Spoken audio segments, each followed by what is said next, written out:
Congratulation, आप लोग ITI pass out हो चुके हैं। अब है कि आप लोग जो सर्टिफिकेट है उसको सही से यूटिलाइज कैसे करेंगे, क्योंकि यहाँ पे आप लोग अपने जीवन का 2 साल दे चुके हैं। ठीक है, इस 2 साल को यूटिलाइज करना है आप लोग को। आप लोग अधिकतर जो होंगे रेलवे का तैयारी करने के लिए ही ITI करता है, लेकिन रेलवे के अलावे भी बहुत सारा ऐसा जगह है जहाँ पे आप जा सकते हैं, जैसे सेल हो गया, इसरो हो गया, DRDO हो गया, ये सब में भी वैकेंसी फिटर इलेक्ट्रीशियन वगैरह का बहुत आता है। बशर्ते आपको ज़रूरत है कि आप जो नॉलेज यहाँ पे गेन किए हैं उसको और डीपली ले जाएं। समझ रहे हैं बात को? एक छोटा सा कहानी बताएंगे कि एक आदमी को कुआं खोदने का ज़रूरत था। 100 फीट पे पानी आ रहा था, लेकिन वो क्या कर रहा था, 10 फीट खोद रहा था, फिर सोच रहा था यहाँ नहीं निकलेगा, फिर 10 फीट खोद रहा था, इसी तरह करके 10-10 फीट करके 10 जगह खोद दिया, लेकिन उसको पानी नहीं मिला। एक दूसरा आदमी था जिसको वो बंजर भूमि पर रहता था, लेकिन वो क्या किया, वो एक ही जगह 100 फीट खोदा तो उसको पानी मिल गया।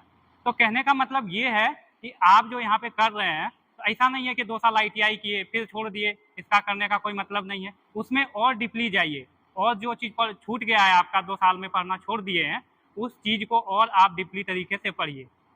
सफल होने के लिए ज़्यादा कुछ ज़रूरत नहीं पड़ता है।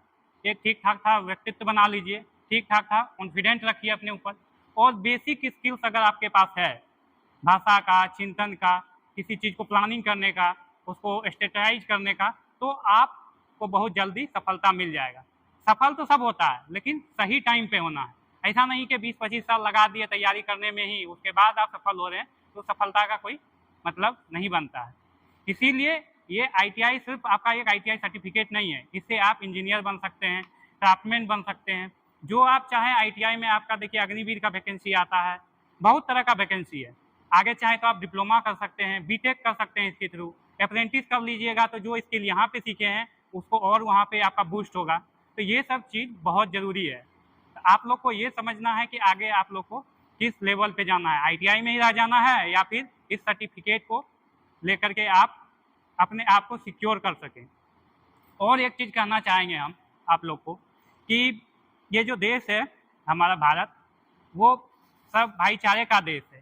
इसमें ऐसा नहीं है कि आप सिर्फ पास आउट हो गए हैं तो आप अपने तक सीमित रखिए। आपके आसपास भी बहुत लोग होंगे जो फ्रेशर है, अभी मैट्रिक इंटर करके आया है, तो आपका ये कर्तव्य बनता है कि जिस संस्थान से आप पास आउट हुए हैं वहाँ ये संस्थान और भी निरंतर चलता रहे। इसके लिए न्यू स्टूडेंट जो होगा उसको आप लोग मोटिवेट करें, ताकि वो लोग भी ITI करें, और फिर इस संस्थान का भी चलता रहे और आप लोग भी एक नए आयाम को